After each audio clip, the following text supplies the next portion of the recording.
नमस्कार। सामान्यतः हम बहुत सारे लोगों को अपने जीवन में किए जाने वाले कार्य की शिकायत करते हुए पाते हैं कि यार मज़ा नहीं आ रहा, क्या चल रहा है, हर दिन वही काम, आपकी ज़िंदगी बड़ी अच्छी है। पर मैं एक ऐसे व्यक्तित्व को जानता हूँ, जो लगभग पिछले दशकों से एक दशक से ज़्यादा लंबे समय से एक ही काम को कर रहे हैं, हर दिन कर रहे हैं, उसी काम को किए जा रहे हैं और उसी काम को हर दिन पहले से बेहतर किए जा रहे हैं और उसी का परिणाम है कि संभवतया शेखावाटी का पिछले 10 वर्षों में शायद कोई बच्चा ऐसा नहीं होगा जिसने डॉक्टर बनने के सपने को साकार किया हो और वो उनसे ना पढ़ा हो।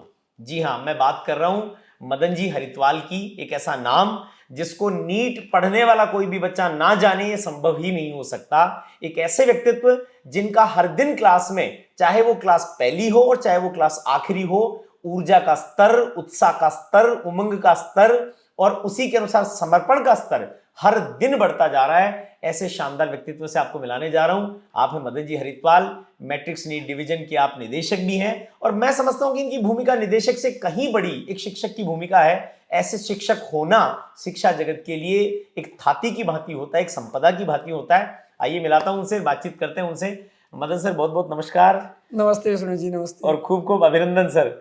सर, आपको देखते हैं, आपसे मिलते हैं। मैं खुद भी शिक्षक रहा हूँ, लंबे समय तक पढ़ाया है मैंने और अब तो खैर समय नहीं मिल पाता, नहीं पढ़ा पाता। पर आपको देखते हैं तो एक ऐसा लगता है कि जैसे तप्त रेगिस्तान को ठंडी हवा का सा झोंका है। शिक्षक कैसे होने चाहिए, उनका जीवन, उनका व्यक्तित्व कैसा होना चाहिए, वो आपसे झलक करके आता है। तो पहले तो सर आपको खूब खूब बधाई कि आप अभी तक भी अनवरत उसी भाव के साथ पढ़ाते जा रहे हैं। पहला सवाल तो मेरा यही है, सर ये ऊर्जा कहाँ से आती है? विष्णु सर, मेरा ये मानना है कि मैं मेरी शिक्षक की भूमिका को बहुत अच्छे से तभी निभा पाऊंगा जब मैं बच्चों के लिए एक रोल मॉडल बन सकूं। जी। और बच्चों के लिए क्लास में सबसे बड़ा रोल मॉडल उसके शिक्षक होते हैं। बिल्कुल सर। तो यदि हम हमारे ऊर्जा स्तर को नहीं बनाए रखेंगे तो बच्चे का क्लास में आना नहीं आना एक ही बात है। बच्चे का क्लास में आना और उस क्लास को पूरी जीवंतता से जीना तभी संभव है जब उसको सामने प्लेटफॉर्म पर जो शिक्षक पढ़ा रहे हैं वो बच्चे को एक ऊर्जा स्तर, बच्चे का ऊर्जा स्तर बनाए रखते हैं।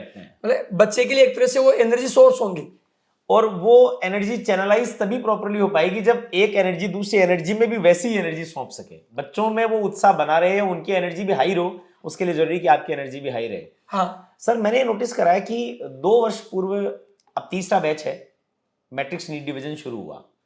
किसी भी हिंदुस्तान में शायद कि किसी भी संस्थान के लिए पहले ही 2 वर्षों में 600 डॉक्टर बना देना, ये बहुत बड़ी बात है। और वो भी तब जब नीट की कट ऑफ बहुत हाई चली जाए।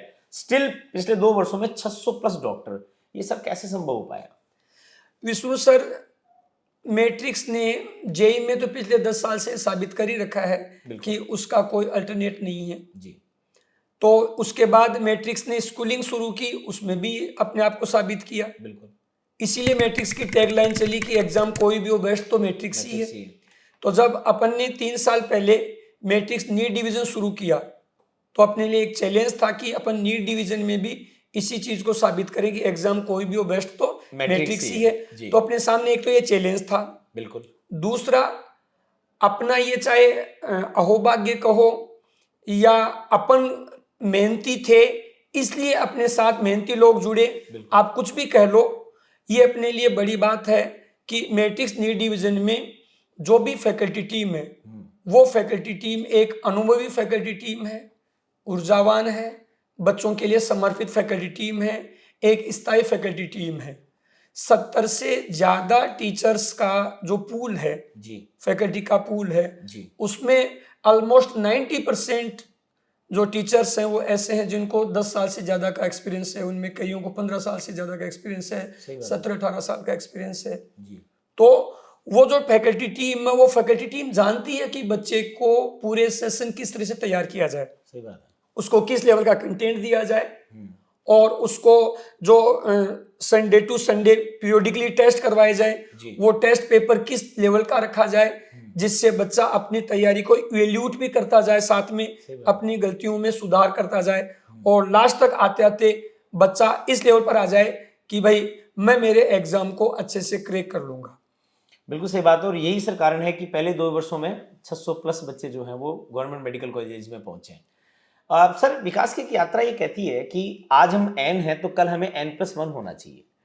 तो अभी तक तो बहुत बड़ा रिजल्ट आया, पर आपके दिमाग में भी सदैव ये चलता तो होगा कि अब तीसरा वर्ष है, कुछ नए टारगेट दिमाग में चल रहे होंगे।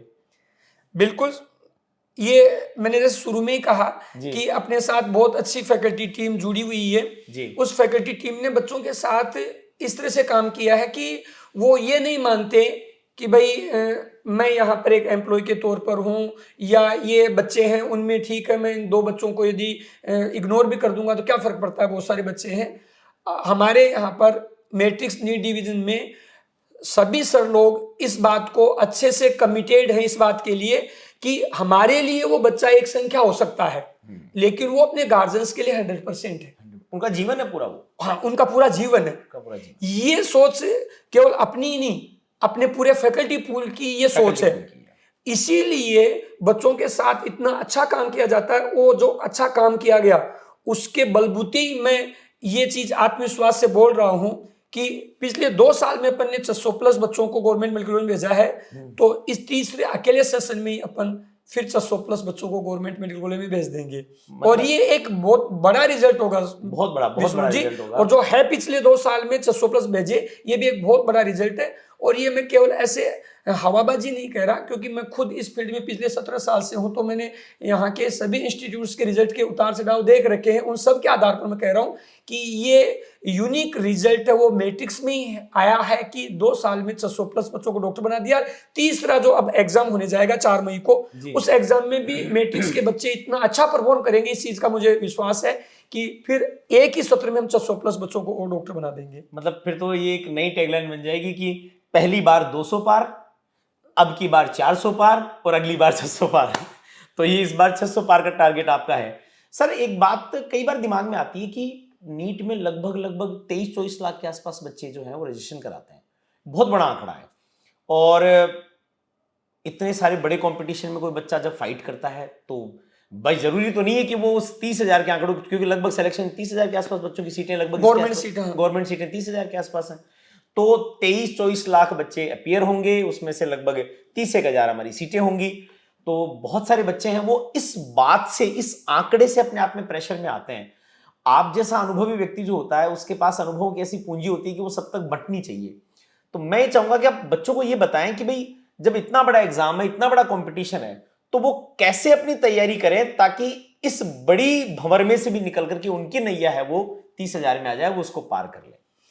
विष्णु सर, आप ये लास्ट ईयर बच्चे 23 लाख के करीब बच्चे एग्जाम में बैठे थे, और इस बार ये आंकड़ा 25 लाख तक जाने का है। लेकिन मैं बच्चों को ये कहना चाहूँगा कि बड़ा जी, आप ये 23 लाख 25 लाख की संख्या पर नहीं जाएं। ये जस्ट एक संख्या है।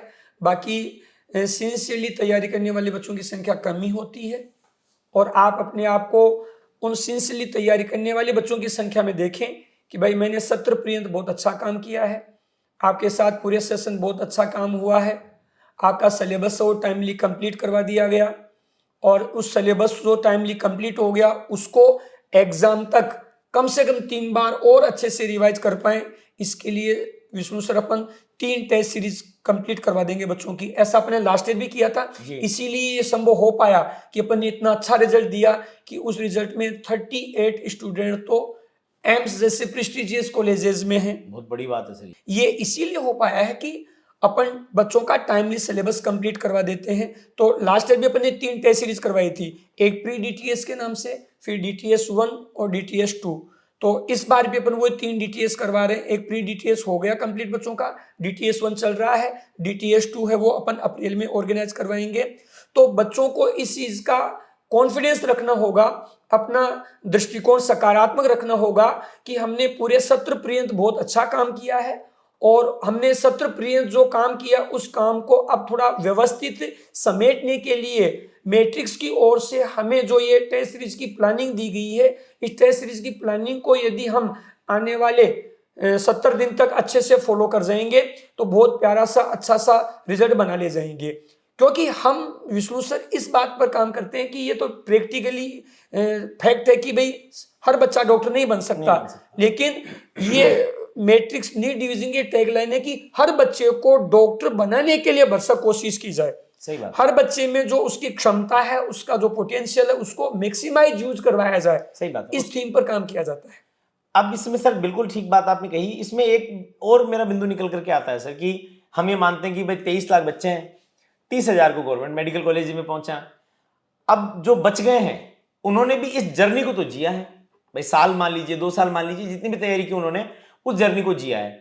30,000 बच्चे डॉक्टर बन जाएंगे, medical college, government medical college पहुंच जाएंगे, पर जो नहीं भी पहुंचे हैं उनके लिए सर आप क्या कहना चाहेंगे? मैं विष्णु सर उनको यही कहूंगा कि अपने बस में क्या है, काम करना। सही बात है। अब जैसे लास्ट ईयर 5 मई को एग्जाम था, तो 5 मई को क्या होने वाला था, या इस बार 4 मई को एग्जाम है तो 4 मई को क्या होगा, ये अपने बस में नहीं है। सही बात है। इस डेस्टिनी को अपन डिसाइड नहीं कर सकते। ठीक बात। अपनी ये डेस्टिनी क्या होगी ये हमें पता नहीं। अपने बस में है कि अपन अपने पूरे पोटेंशियल के साथ ईमानदारी से काम करें।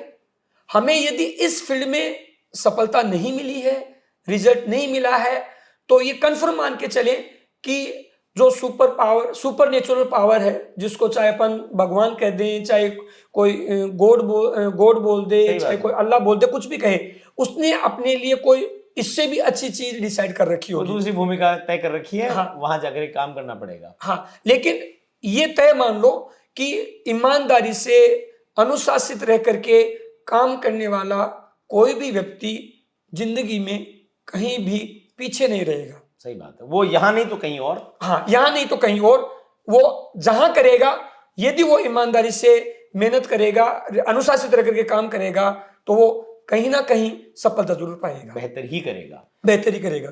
आजकल सर एक चीज और आपने नोटिस करी होगी, आप भी एक पेरेंट्स हैं, कि आजकल बच्चों की पढ़ाई केवल बच्चों की पढ़ाई नहीं रही, वो पेरेंट्स की भी पढ़ाई हो गई है। भले वो पेरेंट्स साथ में क्लासरूम में ना आए, लेकिन लगभग बच्चे के साथ साथ में उनकी भी तैयारी चलती है। और जब तैयारी कोई व्यक्ति कर रहा होता है तो उसके मन में ये भाव आता है कि मैं तो सफल होना ही चाहिए भाई, अपने भी आएगा किसी चीज की तैयारी करें, सफल सब हो नहीं सकते हैं। तो ये केवल बच्चों का विषय नहीं है, ये पेरेंट्स का भी विषय हो गया है कि मान लीजिए बच्चा सफल हो या असफल हो, वो एक हो सकता है कि उसके भाग्य का निर्धारण उसकी मेहनत है, पर जीवन तो चलेगा, जीवन तो आगे चलना। और आपने ये भी कहा कि भाई यहां सफल नहीं हुए मतलब दूसरी कोई भूमिका तय है।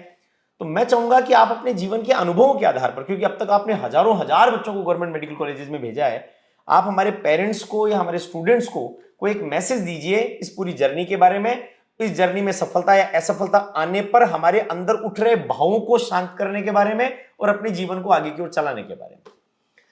मैं विष्णु जी गार्जियंस को यही बोलना चाहूंगा कि उन्होंने भी अपनी अब तक की जिंदगी जी है, उस जिंदगी में उन्होंने भी बहुत से एग्जाम दिए होंगे। एग्जाम केवल ये लिखने वाला ही नहीं, जिंदगी खुद एक एग्जाम में, जिंदगी में बहुत सारे एग्जाम होते हैं, कभी अपन सफल होते हैं, कभी असफल होते हैं। तो ये एग्जाम्स जो जिंदगी रूपी यात्रा में अपने को मिलते हैं, ये कोमाज होते हैं, फुल स्टॉप नहीं होते। फुल स्टॉप तो एक बार ही लगता है। तो गार्जियंस सफलता असफलता पर ज्यादा विचार नहीं करते हुए इस चीज पर जोर दें कि भाई बच्चा अपने काम को अच्छे से कर रहा है कि नहीं कर रहा, अपने काम के प्रति समर्पित है या नहीं है। आजकल जो डिस्ट्रैक्शन के बहुत सारे सोर्सेज होते हैं, उनके कारण कहीं बच्चा डिस्ट्रैक्ट तो नहीं हो रहा, इस चीज का बस ख्याल रखें। बाकी बच्चे का मनोयोग बना रहे, मनोबल बना रहे, तो उसको पॉजिटिवली सपोर्ट करते रहें कि ठीक है बेटा, कोई बात नहीं, थोड़ा सा पेपर में स्कोर कम हुआ है, कोई नहीं, अगले पेपर में अच्छा स्कोर हो जाएगा, बस तूने बहुत अच्छे से काम किया, तू तेरी पूरी क्षमता के साथ काम कर रहा है, अनुशासित होकर काम कर रहा है। अपने को बस यही चाहिए कि तू तेरी पूरी क्षमता के साथ काम करे। रिजल्ट क्या बनेगा वो आगे का इश्यू है। यदि गार्जियंस इतना सा बच्चे को बोल दें तो नो डाउट वो बच्चा जितनी मेहनत कर रहा है, उस मेहनत का जिस प्रोपोर्शन में आउटपुट आना चाहिए, उससे कुछ प्लस होकर के आएगा। ठीक बात है। मदन सर, एक चीज मैं आपको और बोलना चाहता हूँ, कभी आपके सामने अवसर नहीं आया, मैं बहुत सारे बच्चों से मिलता हूँ और बच्चे एक ही बात कहते हैं कि कई बार हम मेहनत करने से चूक रहे होते हैं, तब बोले मदन सर को क्लास में देखते हैं तो शर्म आती है कि यार ये इतनी मेहनत कर रहे हैं तो हमें भी इतनी मेहनत करनी चाहिए। तो ये किसी भी शिक्षक के लिए इससे बड़ा कोई उपहार नहीं हो सकता। तो इस उपहार को आप स्वीकार करें, हमारी ओर से आपका वंदन है, अभिनंदन है। और जो लोग इस वीडियो को देख रहे हैं, आप मदन सर को अभी सुन रहे थे, इनके जीवन के अनुभवों को सुन रहे थे। कितनी बड़ी बात है कि किसी संस्थान के द्वारा केवल पहले 2 वर्षों में 600 से अधिक बच्चों को गवर्नमेंट मेडिकल कॉलेज भेजना, ये न सिर्फ मैट्रिक्स के लिए, ये पूरी शेखावाटी के लिए, पूरे हिंदुस्तान के लिए गर्व की बात है।